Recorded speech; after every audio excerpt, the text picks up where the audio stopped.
Assalamualaikum warahmatullahi wabarakatuh. Halo guys, nama saya Naisa Maharani Rantung, NIM 24132007, dan rekan saya. Dan perkenalkan, nama saya Mitra Mamonto, NIM 24132002. Nah, pada kali ini saya sama teman saya Naisa Rantung ingin memenuhi suatu tugas video yang mengenai tentang Bronis Malinowski dan A.B. Taylor dalam antropologi. Nah, pertama saya akan membawakan materi dan pengertian tentang antropologi menurut Malinowski. Nah, pertama di sini saya akan menjelaskan biografi dari Malinowski. Nah, teman-teman, pada kesempatan kali ini saya sama teman saya Naisa Rantung ingin memenuhi suatu tugas mata kuliah antropologi agama. Nah, di sini saya sama teman saya ingin membahas dua antropolog. Yang pertama ada yang namanya Bronis Malinowski dan kedua A.B. Taylor. Nah, yang pertama saya Mitra Mamonto akan menjelaskan seorang antropolog yang namanya Bronis Malinowski.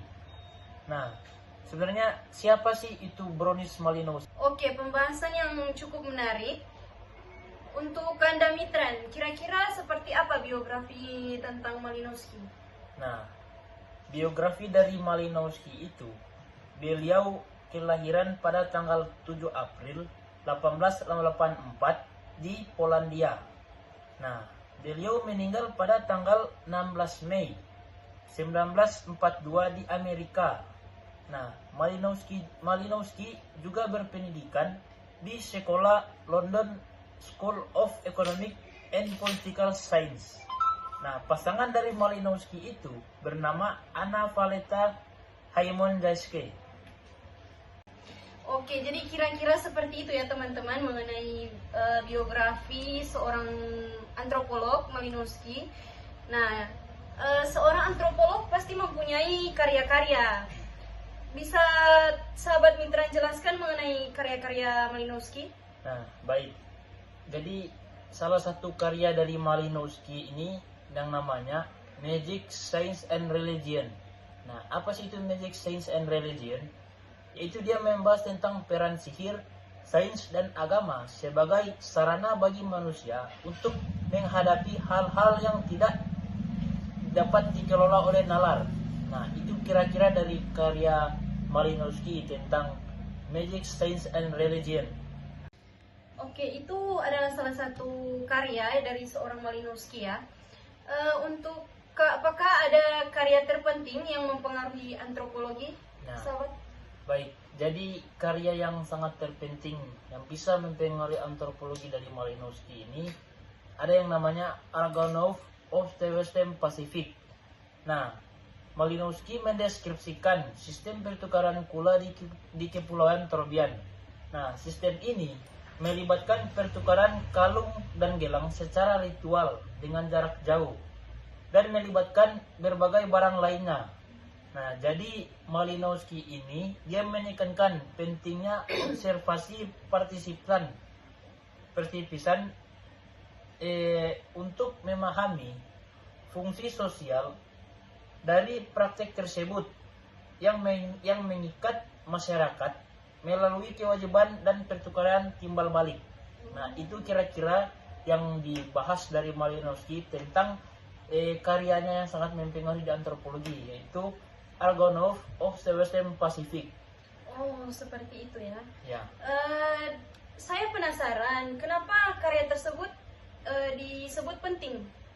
Nah, jadi kalau kita berbicara mengenai karya dari antropologi ini, Malinowski disebut penting. Nah, karena ia adalah seorang pelopor dalam metode penelitian lapangan etnografi modern. Nah, yang meliputi tadi yang saya sebut observasi partisipan, insentif dan penekanan pada pemahaman sudut pandang untuk penduduk asli. Nah, selain itu ia juga mengembangkan teori fungsionalisme. Nah, yang melihat setiap elemen budaya memiliki fungsi untuk memenuhi kebutuhan dasar manusia baik secara biologis maupun psikologis. Nah, itu kenapa sampai bisa disebut penting. Oh, menarik sekali ya. Untuk kontribusi, apakah ada kontribusi utama Bronislaw Malinowski dalam antropologi agama? Nah, baik sekali. Jadi kontribusi utama dari Malinowski ini itu dalam antropologi agama adalah teorinya tentang fungsionalisme agama. Nah, jadi Malinowski ini menyatakan bahwa kepercayaan dan praktik agama memenuhi kebutuhan psikologis individu dan sosial.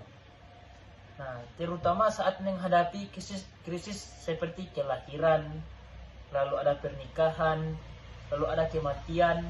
Nah, di sini ia juga mengubah metode penelitian antropologi melalui observasi partisipisan yang insentif di lapangan dan serta memungkinkan pemahaman mendalam tentang sudut pandang penduduk asli. Nah, itu kontribusi utama dari Malinowski terhadap antropologi. Nah, jadi poin-poinnya di situ adalah fungsionalisme agama. Di sini Malinowski itu menekankan bahwa fungsi dari agama ini dia untuk memenuhi kebutuhan secara psikologis maupun sosial. Oh, seperti itu ya. Untuk konsep-konsep penting bisa sahabat jelaskan? Nah, baik. Jadi setiap antropolog itu dia pasti memiliki konsep-konsep penting tersendiri. Nah, konsep-konsep penting dari seorang antropolog dari Malinowski ini yaitu meliputi tentang fungsionalisme kultural. Nah, yang menyatakan bahwa budaya dan institusinya ada untuk memenuhi kebutuhan biologis. Nah, sebuah metode penelitian yang mengharuskan antropolog melakukan kontak harian dengan subjek dan dengan subjek untuk memahami kehidupan sehari-hari mereka.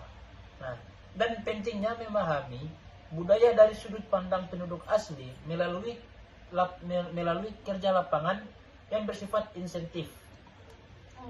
Nah, itu jadi konsep-konsep penting dari seorang antropolog Malinowski, yaitu melibatkan tentang fungsi kultural, yaitu fungsionalisme kultural. Kita lanjut ke antropolog yang kedua, yaitu E.B. Taylor yang akan dibawakan oleh saya. Nah, oke, jadi kita akan lanjut di pembahasan seorang antropolog E.B. Taylor. Nah, kalau boleh tahu, biografi dari E.B. Taylor ini itu seperti apa kira-kira? Oke. E.B. Taylor ini bernama lengkap Edward Burnett Taylor. Oke. Beliau lahir pada tanggal 2 Oktober tahun 1832 di Camberwell, London, Britania Raya. Ia meninggal tanggal 2 Januari 1917 di Wellington, Britania Raya. E.B. Taylor ini berkebangsaan Britania Raya dan orang tuanya yaitu Harriet Kipier dan Joseph Taylor. Ia mempunyai saudara kandung bernama Alfred Taylor. Pasangannya yaitu Anna Rebecca Fox yang lahir tahun 1858 dan wafat pada tahun 1917. Ya, jadi kira-kira seperti itu biografi singkat dari seorang E.B. Taylor.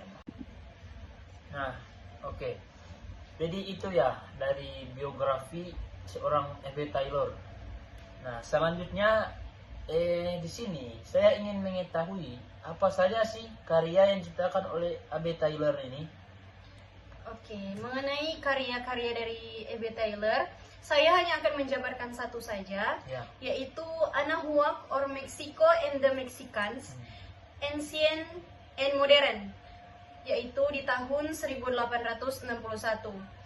Inti karya dari buku ini adalah catatan perjalanan Taylor selama di Meksiko dan berfungsi sebagai karya awal yang menunjukkan minatnya terhadap antropologi. Di dalamnya ia sudah mulai menunjukkan kekhawatiran tentang evolusi budaya dan perbandingan peradaban. Nah, jadi itu salah satu karyanya ya. Iya, benar. Jadi saya ingin tahu lebih dalam, apa sih atau bisakah Nesa sebutkan karya yang sangat penting seorang antropolog A.B. Taylor ini terhadap antropologi, karyanya yang sangat terpenting. Nah, jadi itu salah satu karya yang diciptakan oleh A.B. Taylor. Iya benar. Selanjutnya, apakah ada karya yang terpenting yang mempengaruhi antropologi yang diciptakan oleh A.B. Taylor ini? Ya. Karya A.B. Taylor yang sangat berpengaruh, yang paling terkenal yang menjadikannya bapak antropologi budaya yaitu Primitive Culture. Ya. Buku ini ada di tahun 1871 dan buku ini mempunyai 2 jilid. Buku ini dianggap sebagai mahakarya Taylor dan merupakan landasan bagi antropologi budaya. Di dalamnya ia mengajukan teori evolusioner bahwa budaya manusia berkembang secara unlinear dari tahap primitif menjadi beradab. Itu adalah salah satu buku yang paling terkenal dan berpengaruh. Ya, nah selanjutnya kenapa sih karyanya itu bisa sampai disebut penting? Oke. Karena di dalamnya ada 2 poin penting yang menjadikannya buku yang paling berpengaruh, yaitu definisi budaya dan teori animisme. Ya. Nah. Definisi budaya, karya ini memuat salah satu definisi budaya yang paling awal dan paling banyak dikutip, yaitu budaya dan peradaban dalam pengertian etnografi. Oke, karya ini menjadi penting dan berpengaruh dalam antropologi karena 2 aspek, yaitu definisi budaya dan teori animisme. Karya ini memuat salah satu definisi budaya yang paling awal dan paling banyak dikutip, yaitu budaya dan peradaban. Dalam pengertian etnografi yang luas adalah keseluruhan kompleks yang mencakup pengetahuan, kepercayaan, seni, moral, hukum, dan adat istiadat. Dan kemampuan serta kebiasaan lain yang diperoleh sebagai manusia anggota masyarakat. Dan yang kedua itu teori animisme. Taylor mengajukan animisme atau kepercayaan pada makhluk spiritual atau roh sebagai bentuk kepercayaan keagamaan paling awal dan primitif. Ia berpendapat bahwa agama berevolusi dari gagasan-gagasan ini. Seperti itu, sahabat. Itu kira-kira sampai disebut penting ya karyanya. Iya. Nah, lalu apakah ada kontribusi dari A.B. Taylor ini terhadap bidang ilmu antropologi ini? Kontribusi utama Edward Taylor Ya. dalam kajian antropologi agama adalah teorinya tentang yang tadi, animisme dan evolusi agama. Iya. Yang dipaparkan dalam karya Primitive Culture tadi. Teori ini menjadi landasan bagi studi ilmiah tentang agama, melepaskannya dari penjelasan teologis dan menempatkannya dalam konteks evolusi budaya manusia. Seperti itu, sahabat. Nah, jadi itu kontribusi dari A.B. Taylor ya. Nah, jadi itu salah satu kontribusi utama dari A.B. Taylor. Iya. Nah, apakah A.B. Taylor ini dia menciptakan konsep-konsep penting terhadap kajian antropologi? Ya, konsep penting dari seorang A.B. Taylor tadi ada 5 konsep, yaitu yang pertama definisi budaya, yang kedua tadi teori evolusi budaya unlinear, yang ketiga itu animisme, yang keempat itu ada konsep survival yang belum saya jelaskan, atau bertahan hidup. Survival adalah praktik kepercayaan atau kebiasaan kuno yang ada dalam masyarakat yang lebih maju. Meskipun makna aslinya sudah hilang. Taylor menganggap survival ini sebagai fosil budaya yang memberikan petunjuk tentang tahapan perkembangan budaya masa lalu. Contoh yang ia berikan adalah superstisi modern dan elemen-elemen formal dalam pakaian seperti model jas. Yang kelima ada metode komparatif. Untuk mendukung teorinya, Taylor menggunakan mode komparatif yang melibatkan perkumpulan data dari berbagai budaya di seluruh dunia. Dia berasumsi bahwa masyarakat primitif yang hidup sezaman dengannya dapat memberikan wawasan tentang tahapan perkembangan budaya yang dilalui masyarakat modern di masa lalu. Mengapa penting metode ini menjadi standar dalam antropologi awal dan membantu membangun disiplin ini sebagai ilmu perbandingan. Seperti itu. Itulah konsep-konsep penting yang diciptakan oleh E.B. Taylor ini terhadap kajian ilmu antropologi. Iya, benar sekali. Dan itu hanyalah deskripsi singkat mengenai dua antropolog ini. Mulai dari tadi pertama saya jelaskan Bronislaw Malinowski sampai dengan E.B. Taylor. Iya.